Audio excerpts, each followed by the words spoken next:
Good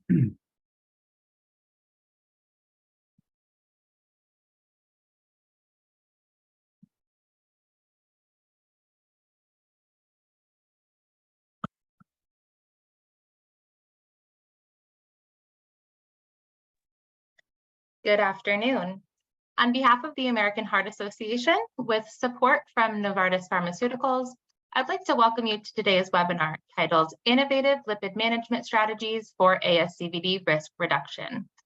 My name is Rebecca Licky, a National Outpatient Programs Consultant at the American Heart Association, and I will be your moderator for today's session. A few housekeeping items before we begin.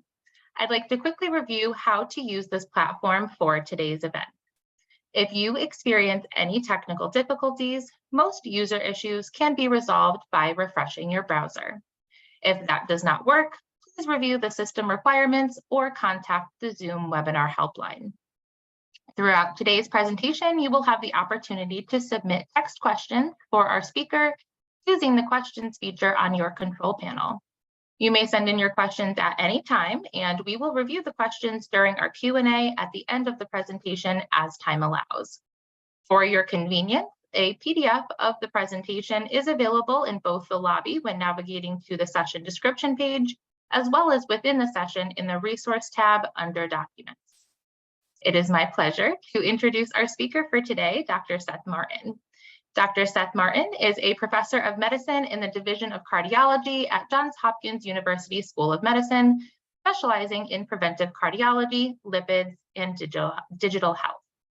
He is a core faculty member at the Ciccarone Center for the Prevention of Cardiovascular Disease, where he directs the Advanced Lipid Disorders Program and co-directs the Digital Health Innovations Lab. Dr. Martin serves as the director of the Johns Hopkins Center for Mobile Technologies to Achieve Health Equity in Cardiovascular Health, or MTEC, which is part of the American Heart Association's strategically focused research networks on health technology and innovation.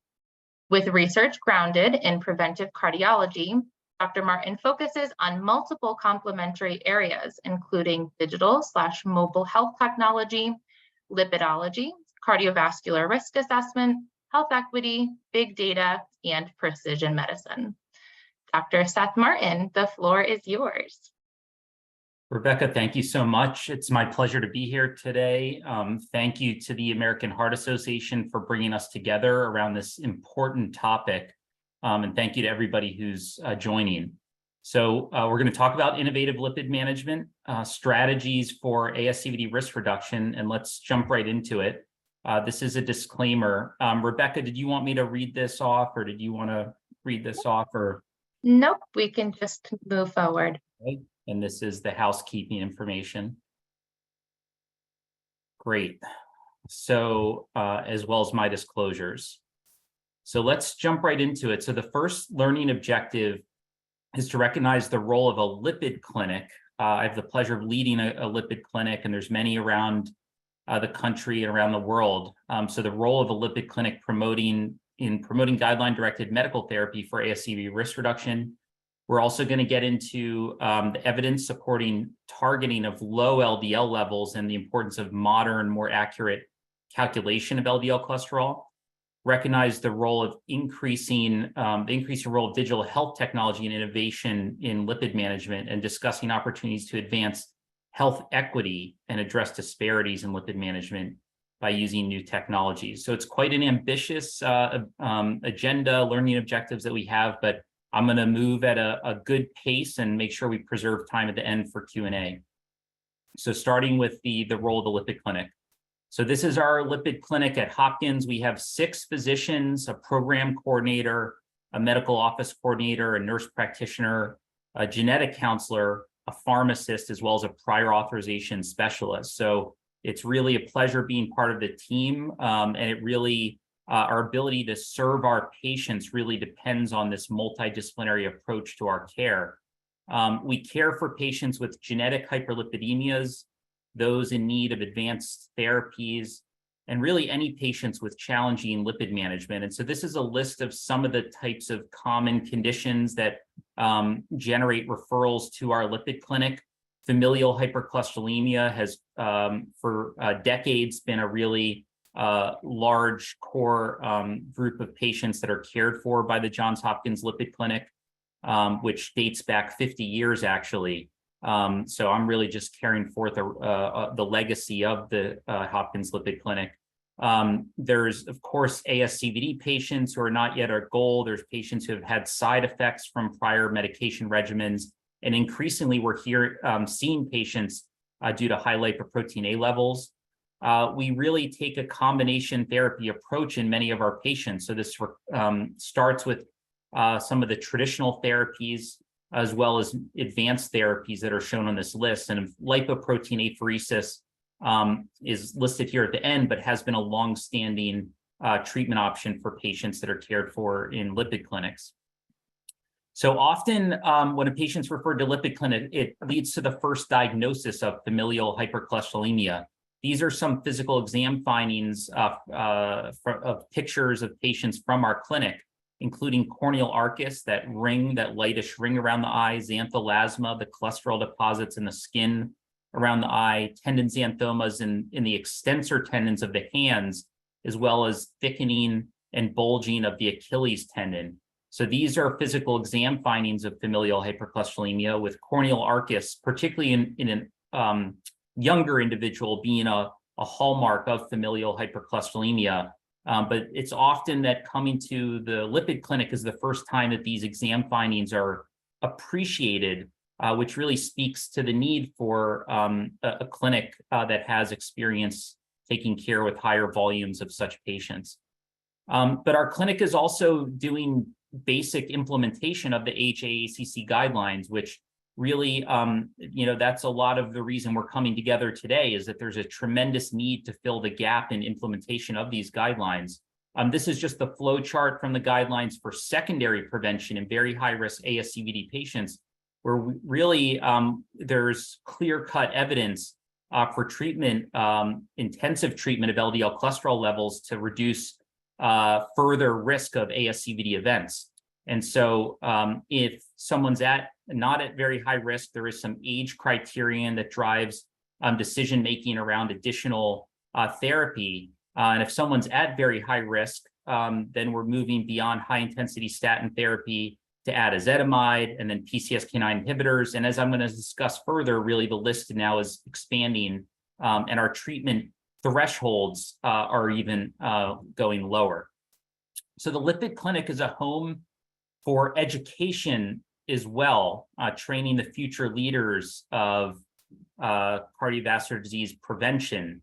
And so we, in our Lipid Clinic, host not only cardiology fellows, but also stroke neurology fellows, endocrinology, obesity medicine fellows, medicine residents, medical students. They learn at the bedside with us, with patients. We also have a regular case conference amongst our Lipid Clinic team.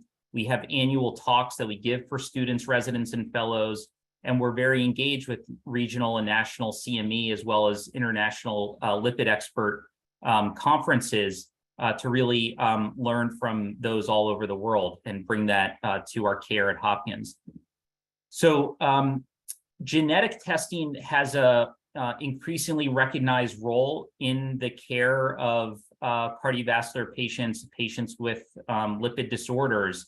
We're very fortunate at Hopkins to have Emily Brown, who led our paper on the sharing our experience from the Hopkins Clinic of genetic testing for familial hypercholesterolemia. And then she went on to lead the National Lipid Association scientific statement on genetic testing. So this is a great resource, and Emily is fantastic. If you at your institution are thinking about starting genetic testing, or have any questions or barriers that you're encountering by making that an option for your patients, Emily is a great resource. The Lipid Clinic also can be a home base for advocating for our patients and connecting them with national organizations like the FH Foundation, the Family Heart Foundation, to advocate for increased awareness around the importance of lipid disorders in cardiovascular disease. This is Patricia Young, who I'm very fortunate to take care of in our lipid clinic, and she has shared her story on the FH Foundation's website. And she's really really has quite a remarkable story, as she's now 68 years old, living with homozygous familial hypercholesterolemia. So she has inherited FH gene mutations from both parents, which led to very high cholesterol levels at birth. She started with cholesterol levels around 1,000 at birth, and over the course of her life, she's undergone all the treatments as they become available, from partial ileal bypass procedure to bile acid sequestrants, niacin, statins, plasmapheresis, LDL apheresis, statins, ezetimibe, PCSK9 inhibitors, and now evinicumab, an ANG-PTL3 inhibitor. So really amazingly, Patricia now has LDL cholesterol levels in the 50s with combination therapy. And this is the further details of her case we've reported in JACC case reports. And I'm thankful to Lisa Young, who's a medical student who helped get together hundreds of pages of old medical records to put this together. And she won an award for that work. So if we can take somebody who is starting with cholesterol levels around 1,000 down to an LDL in the 50s, then we should be able to do a lot better in many of our other patients who aren't starting as high. So drawing on our lipid experience, we contribute to lipid management literature, including this really landmark review article by my colleagues, Dr. Erin Mikos, who's one of the faculty members in our lipid clinic and a women's health expert as well. And this is also by Dr. Bill McAvoy and my colleague, Dr. Roger Blumenthal. And then I had the pleasure to comment in the New England Journal around ANG-PTL3 inhibition and the role there with a new therapy, evinicumab.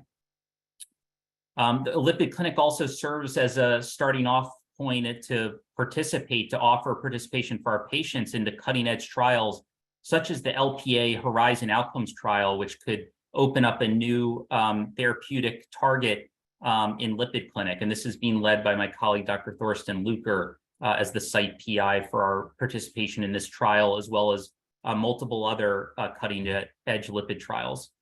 So that is the first section that I wanted to cover. And now would like to dive into the evidence around targeting low LDL, the efficacy and safety data, as well as the importance of modern accurate calculation.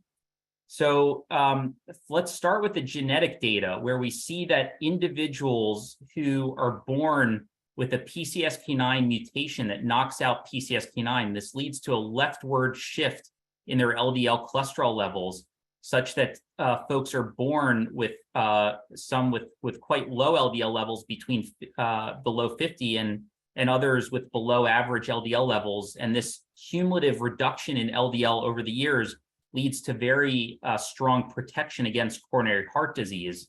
And interestingly, Cohen and Hobbs, who have been key researchers in this area, found a couple who each had a PCSK9 nonsense mutation, and they had a daughter. And so she has had an LDL level that's very low, measured at 14 milligrams per deciliter. So born with this type of low LDL level, that has in the past led to concerns around, could that be safe for somebody to live with such a low LDL level? And the answer appears to be yes. She's a healthy 32-year-old aerobics instructor living in the Dallas suburbs, college educated, 2 young children. So really no apparent safety issues that she's had, and she certainly benefits from protection against cardiovascular disease. And indeed, in the clinical trials, going low with PCSK9 inhibitors, basically human monoclonal antibodies against the PCSK9 enzyme, has led to reductions in cardiovascular disease and has been quite safe, as I'll show in the subsequent slides. So in the Fourier trial, this involved over 27,000 patients with ASCVD, followed for a little over 2 years, and the LDL was taken down from 92 to an average of 30. This means that many people were below 30 and even a good part of the cohort below 10 milligrams per deciliter. There's a 15% relative risk reduction in cardiovascular disease over this relatively short duration of trial, as we see the curves were separating over the course of the trial. And then in the Odyssey outcomes trial, there was, this is over 18,000 patients with an acute coronary syndrome, a little bit longer. The LDL was initially reduced to a similar level and then drifted upward because of some dose adjustments and some concern around going too low with LDL in this trial, which we now know does not really appear to be a true safety issue, but due to perceived concern, due to the perceived safety issue, that going backwards with therapy led to the LDL to drift up over the course of the trial. But because a good amount of reduction was achieved and it was a bit of a longer trial, we ended up with a similar risk reduction. So let's just dive into the safety data a bit more.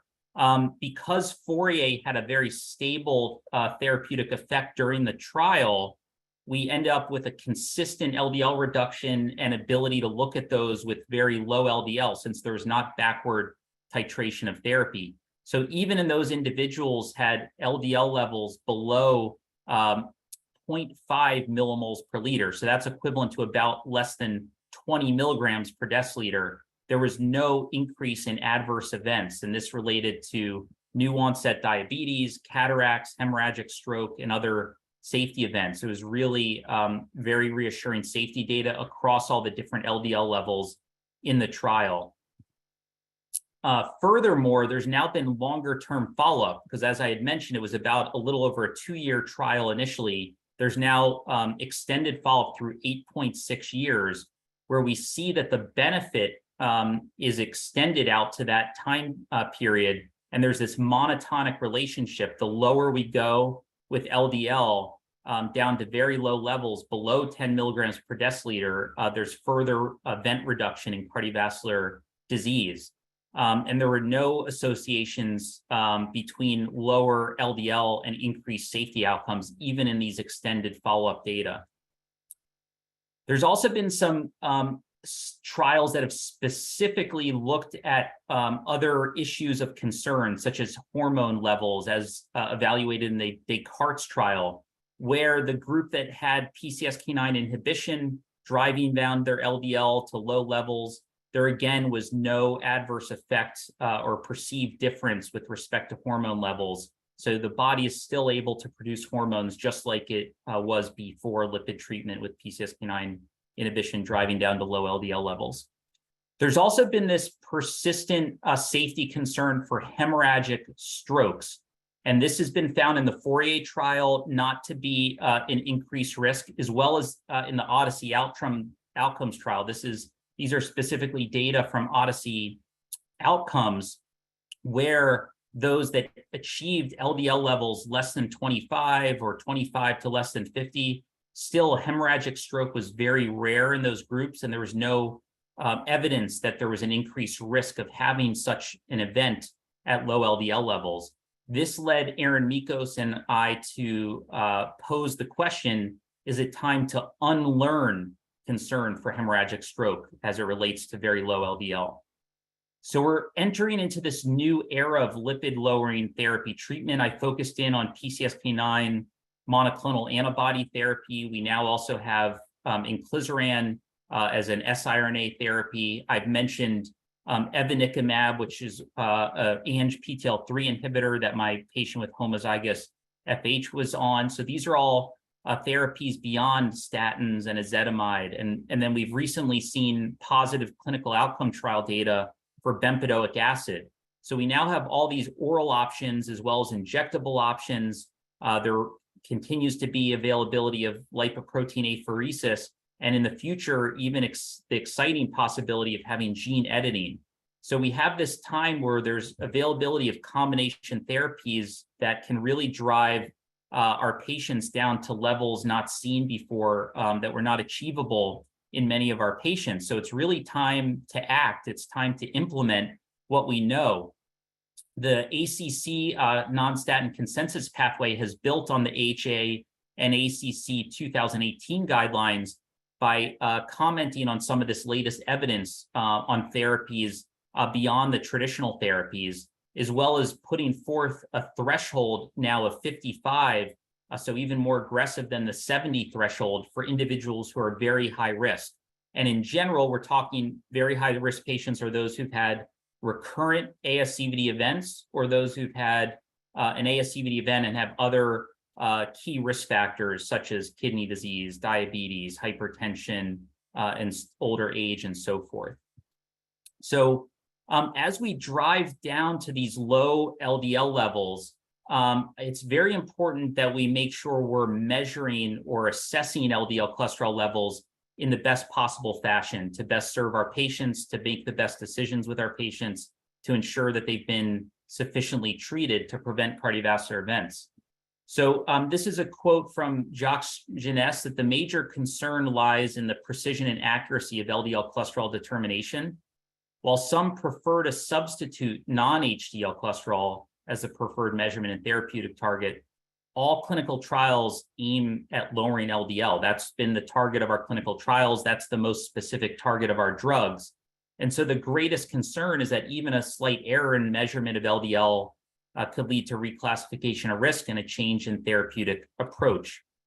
So some then wonder, why don't we use direct measurement of LDL cholesterol in clinical practice? And the reason is that ultracentrifugation is a research-based method, is the gold standard for LDL cholesterol assessment, but it's a lengthy and highly manual procedure, requires significant lab skill and expense. And so this really reserves it to a select number of labs around the world and only to research settings.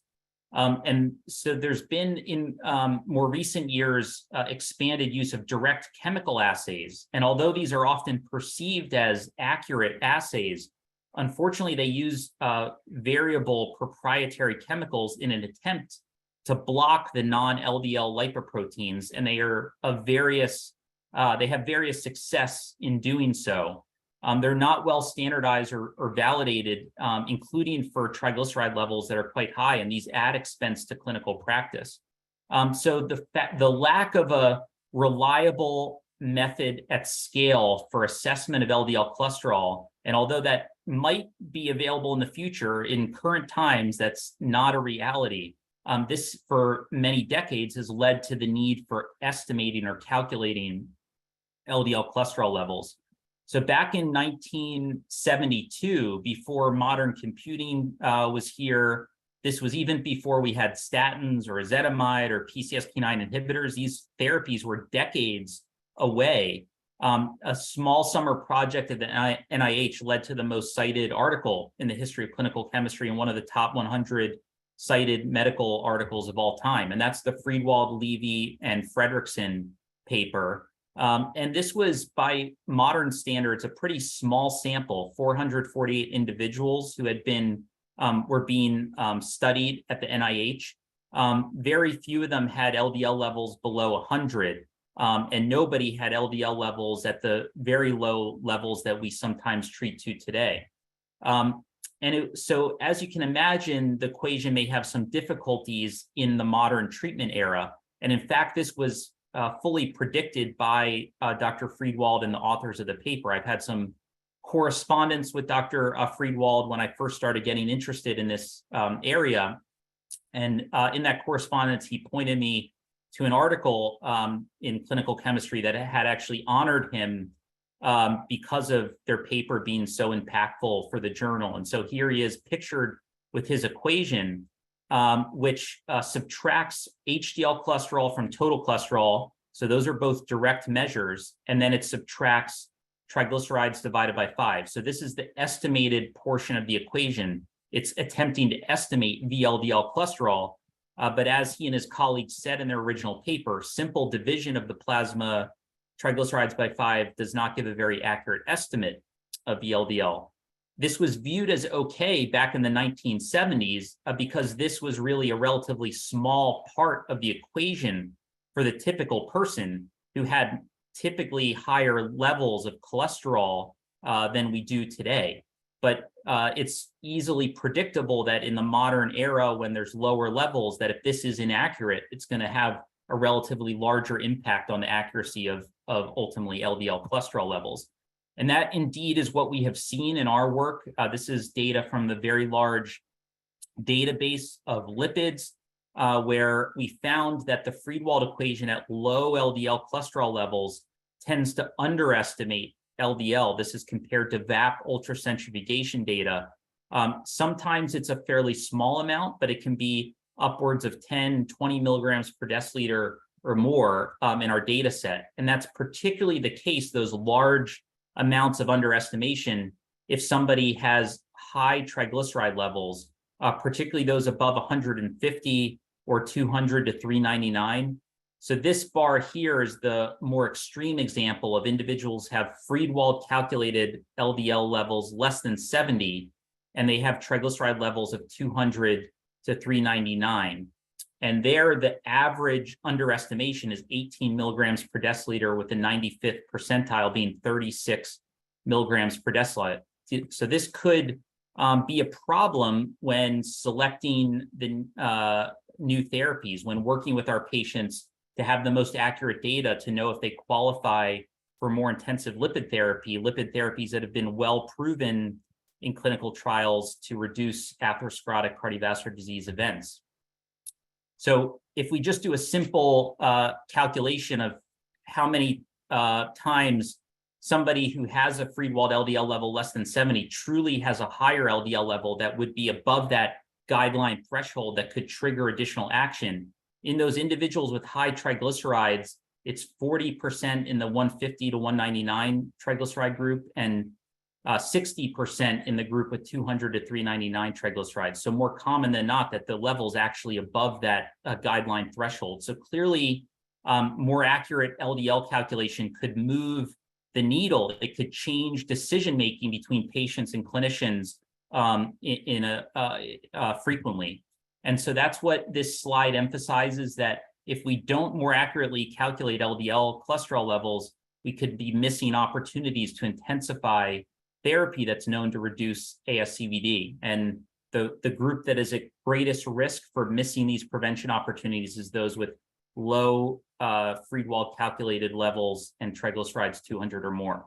So this led us to propose a new solution, which simply took that fixed factor of 5 that's used in the Friedewald equation, which assumes a one-size-fits-all approach of triglycerides to VLDL, and converted it to a flexible factor.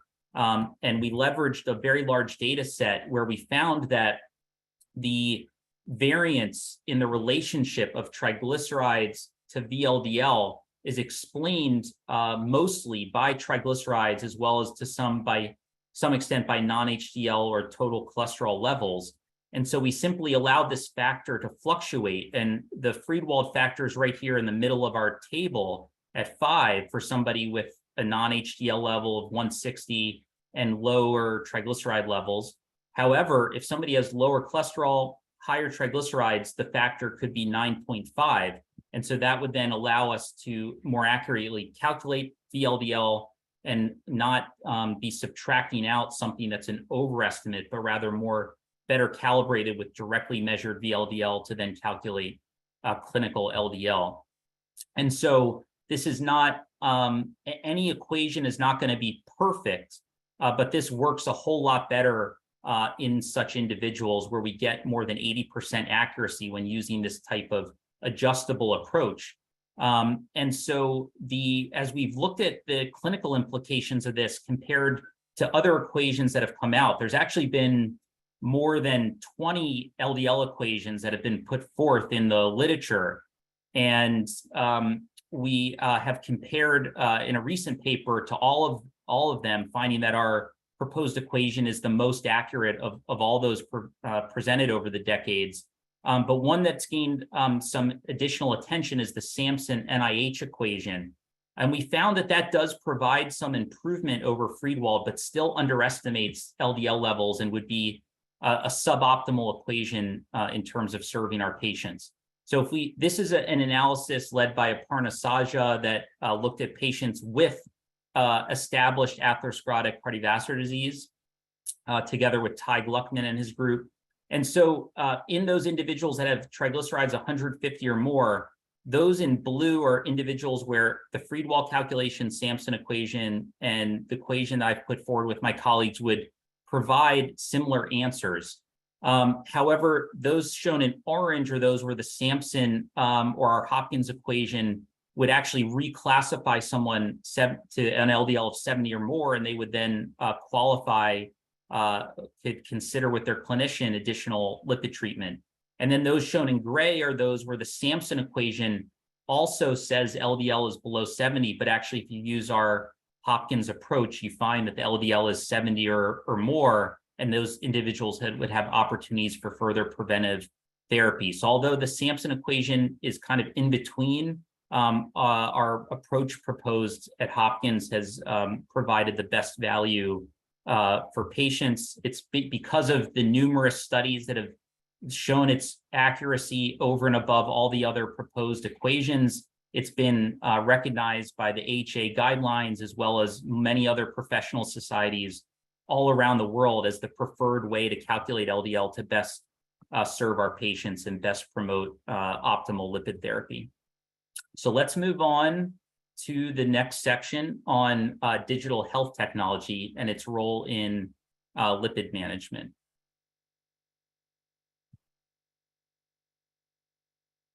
So the World Heart Federation recently put forward this roadmap for digital health and cardiology that I think nicely captures the potential, including empowering patients and clinicians, healthcare professionals, improving long-term patient outcomes, improving the patient experience, improving access, and reducing costs. So digital health is the convergence of computing power, connectivity, sensors, and software in healthcare as defined by the FDA. There's a bunch of other different definitions out there, but this is a nice, tidy one. And this is a review paper that I'm quite proud of. I was a co-author on this. This was led as the senior author by Mo El-Shazli, who was the first Osler medicine resident who I had the pleasure to mentor. And this paper has now been cited hundreds of times and really has become a key landmark article in the field. And it really covers the breadth of potential applications of different sensors, from accelerometers to GPS to PPG, ECG, biochemical sensors, and really the wealth of data that they can capture, from physical activity data to heart rhythm data to ECG to blood pressure, glucose data, and the potential applications are particularly relevant within the realm of cardiovascular care for our patients with risk factors like lipids, elevated lipids, as well as many of the comorbidities that our patients are dealing with, like hypertension, and in the secondary prevention setting, the great potential for cardiac telerehabilitation, something I'll come back to. One of the risks is that with digital health technology, a lot of data can start streaming in, and there's questions around the accuracy, and the actionability of these data.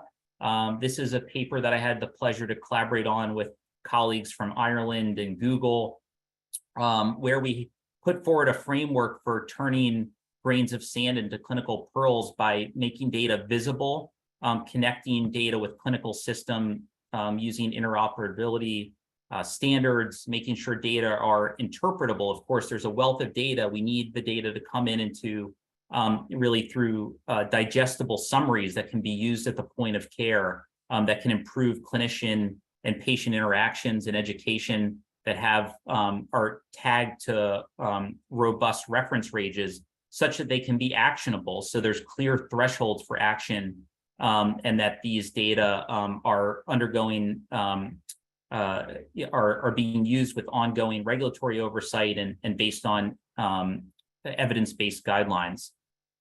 So we're leveraging digital health technology in our AHA-funded MTech Center. This is part of the AHA's Health Tech and Innovation Network. I'm really proud of this diverse team across schools, across disciplines, from cardiology to neurology, nursing, engineering. We have folks from all levels of training, from students to residents, fellows, and faculty, working very closely with our patients in a patient-centered, human-centered manner to build the future of cardiovascular care, leveraging technology. So the core principles of our center include equity first, providing, which really is about providing tailored solutions to meet patients where they are and give patients an opportunity to have the best health. Complete solutions from diagnosis to treatment, from making sure that we're not just addressing, as we talk today about addressing lipid management, but really putting forth solutions that also address the other risk factors alongside lipid management. Strengthen teamwork within our university, but with industry partners and with our patients and all the key stakeholders, including AHA, ultimately to have impact at scale. So I mentioned that equity first is really about giving every person the opportunity, regardless of all these different factors, to have their optimal health outcomes. And it's about giving a tailored solution, not a one-size-fits-all solution, which has some parallels conceptually to what we did with the LDL calculation, where we went from a one-size-fits-all solution to a tailored solution to have more accurate results, which ultimately can lead to better health outcomes. So the smartphone is a good starting place for building digital health technologies, given it's so widely prevalent and it's already being used to search about health. But there's, of course, so much more that could be done beyond searching. But searching for health is not only amongst white individuals, but amongst Black and Hispanic individuals who even have higher numbers in terms of reporting that they use the smartphone to search for their health.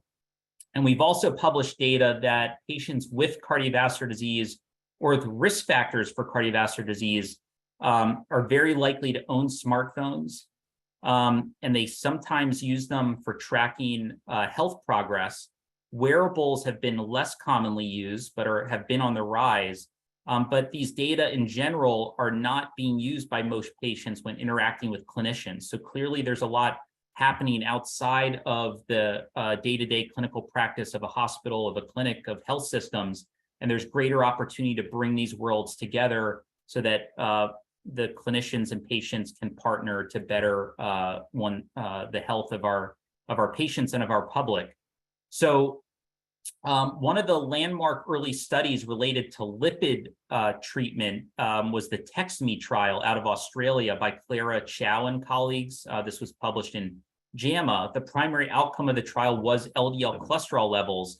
And this trial sent pretty simple text messages to individuals, such as this example here, which was in one of Clara Chow's presentations at one of our prior meetings. So, do you like swimming, Clara? It's easy on joints and it's very beneficial to your health. And it was signed Westmead Hospital. So it's connected back to the hospital, the health system. There was a modest effect of sending these coaching text messages on LDL cholesterol levels. It was significant. So there was a 5 milligram per deciliter difference at 6 months amongst people with coronary heart disease. Interestingly, other risk factors, speaking to the holistic, comprehensive goal of developing complete solutions, just sending these text messages did impact other key cardiovascular risk factors, which is quite encouraging. So, of course, this is not the full solution of the potential impact digital health can have, but it's really a great starting point and encouraging that sending simple text messages can have this effect. A different approach that's been taken out of Boston is a remote algorithm-based management program to improve lipid management. So this has involved navigators and pharmacists supported by specialists to initiate and titrate lipid medications using software to provide decision support and facilitate communication. So this type of program in an observational manner has led to increased uptake of both statins and non-statin therapy with, for example, ezetimibe use doubling from 7% to 14% at follow-up, as well as some increase in PCSK9 inhibitor use. So this is an interesting approach as we think about future models of care delivery, what's happening in Boston. And something I'm personally very passionate about because I've been involved with this for years as a co-founder of the Cori Health Technology. This is a patient-centered, holistic, and engaging digital health solution really designed to promote guideline-based cardiovascular disease prevention. So here we're taking a smartphone-based approach, and in our programs, we've used integration with Apple Watches and Fitbits. We also have a clinical dashboard. And I'm going to share some of the results from our MyCore trial in a little bit. But ultimately, we have a grand vision of how we can scale CORI to really better cardiovascular health of our patients by empowering patients with the education which has been a big focus of CORI, high quality, engaging education, but then the tools to take action to better one's health, to get your LDL levels down below 55. And so these types of new creative solutions are really needed to drive cholesterol levels down much lower, as we've seen from study after study highlighting the gaps in care. So the CORI application is going to be a home base for patients to understand and track their medications, to track their lipid levels, to engage with their clinical team when needed to take action, and to help facilitate the lipid follow-up to ensure that we're hitting the goal. This type of approach is also complementary to an EHR-based approach. And my colleague, Dr. Francoise Marvel, who has been a key partner on the CORI health journey, has also been leading some work in the EHR based out of Epic to automate the way that we connect and improve the care of our patients. And she's also serving as a local PI for the Logan CV Population Health Management study, which is going to test educational intervention that really focuses on the clinical side of things, on clinicians around the latest guidelines to improve LDL management. So we're simultaneously educating patients through the CORI app, as well as clinicians through a clinical clinician-focused program, in particular Logan CV. So I think we're doing pretty well on time. I'm going to move on to the next section around health equity and addressing disparities, which is really going to build on some of what I've just discussed in the prior section around leveraging new technology. So I wanted to share a quote from my colleague, Dr. Lisa Cooper, who heads up our Center for Health Equity at Johns Hopkins. She recently published this book, which is a must-read.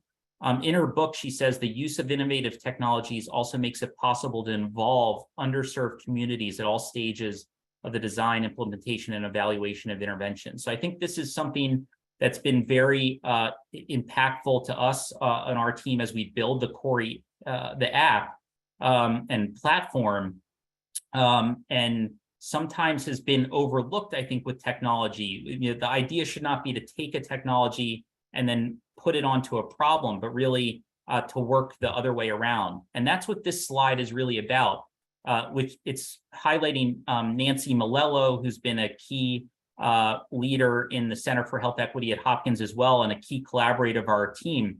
Here she is, she's in the American Heart Association office in Baltimore, where she's leading a human-centered design session with diverse patients that are sharing, you know, their journeys with cardiovascular disease, and what they're looking for, what they're co-ideating and co-creating solutions, new solutions that could help them do better. And it's really interesting to see this powerful quote in the background that education is the most powerful weapon which you can use to change the world. One of the key themes that we keep hearing from our patients in these types of sessions is that they're craving high quality, engaging education. They're often searching for it online and may or may not be finding reliable resources. Of course, the American Heart Association has been a great leader in providing education to the lay public. And I think we need to continue to all work together to get better education to our patients. And these human-centered design sessions really are about what I was saying of starting with the patient and working backwards to the technology, not just thinking that we can take a technology and it's going to solve the problems of our patients. We really need to listen to the patient and voice and involve them in the process. And that's what we've done, which is very much aligned with the spirit of great companies like Apple and this quote of Steve Jobs. So this human-centered design approach we've taken has been formalized in a published paper led by one of our star fellows, Dr. Nino Isakadze, where it's about defining the challenges and empathizing with our patients, ideation, virtual onboarding sessions, and prototyping. Then we have enormous list of possibilities that we could build, and it's really becomes a matter of prioritizing. So we ranked those different features that could be built, then we build them, and then we test them, and then we further iterate and we test the product in a trial. So as I mentioned, the key theme that has arisen in these sessions is education, education, education. But it's also about things like work schedule restrictions, which is a barrier that we're able to overcome by providing a solution such as the Corey app for cardiac rehabilitation, where a patient can do their sessions at their convenience, not only avoiding the travel expenses and challenges, but also being able to do it around their work schedule so that they can really do both and live their life. So this type of approach with the Corey app has been tested in the MyCore trial. This was a study of heart attack patients. They were enrolled at Johns Hopkins Hospital, as well as Johns Hopkins Bayview, Massachusetts General Hospital in Boston, as well as Reading Hospital in Pennsylvania. And in this clinical trial, 200 patients were onboarded onto the Corey application during their hospitalization for the heart attack. And then they left the hospital ready for success after they went home, when it really was their responsibility to follow through on taking, knowing why they're on their medicines and taking them, the lifestyle, diet, and physical activity behaviors that were key, knowing when their follow-up appointments were, and then ultimately connecting with cardiac rehabilitation. So we found that this approach of engaging patients with the digital platform in the hospital was associated with much more favorable 30-day all-cause readmission outcomes, as well as secondary outcomes, which included high levels of patient activation or engagement, which we really think was the primary mechanistic driver of the better primary outcome that we're seeing here. And this was associated with very favorable cost savings of $10,000 per patient. We also kind of disproved some myths that we were hearing when we were first planning this trial, that many thought, well, a heart attack patient in the hospital isn't going to want to connect with technology. It's just not going to be for them. But we found that many patients really embraced this approach, and they did really well. This is one example of a patient whose case we have her story, her case report we published. She said that the Corey program saved her life. She didn't look at it as an app exclusively. She looked at it as a program and felt that it gave her purpose to get off the couch. If it would have just been a stack of discharge papers, she would have stayed on the couch, but this program really gave her the motivation to succeed. She also, unfortunately, could not qualify or was not able to afford the insurance co-payments for traditional cardiac rehab. And traditional cardiac rehab really has a number of patient-related and center-related challenges that prevent most patients from participating. But our patient was able to do a form of cardiac rehab at home, and that really inspired us to build out our Corey platform further to deliver, to support a hybrid cardiac rehab program that included that digital home-based component. That's led us to also loop in some of the text messaging coaching, which you saw in the TextMe trial. And we also have shown a positive effect of coaching messages ourselves in the M-Active trial, where we saw a doubling of physical activity levels in a preventive cardiology clinic population. And these motivational text messages have been further validated in other clinical populations, such as those with pulmonary hypertension.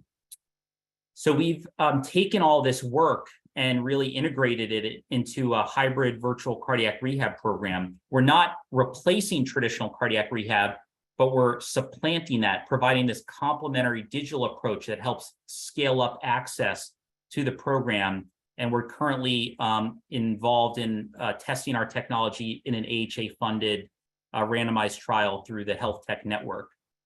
I wanted to mention that there continue to be certain social determinants of health and factors associated with health information technology use.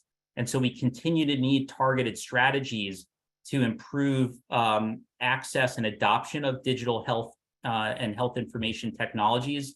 One strategy we've taken is having a loaner program. So for our clinical trials, we've had the luxury of having funding that's allowed us to loan out iPhones and smartwatches to our patients to participate in the program. We also, in addition to providing the devices, we provide through our research staff coaching to patients when they need help using the technologies. But this is clearly something that we're going to need to provide at scale in routine clinical practice. So this does bring us to the summary, and then I'd love to dive into Q&A. And thank you so much for your attention so far. So just briefly to say that to recap what we've discussed, the Lipid Clinic plays a central role in patient care, education, and research to promote optimal therapy to prevent ASCVD. It's a home for multidisciplinary collaboration to implement guidelines and best serve our patients. Comprehensive care for patients with genetic dyslipidemias like familial hypercholesterolemia and other difficult to treat lipid disorders really is often best done when a lipid clinic is involved.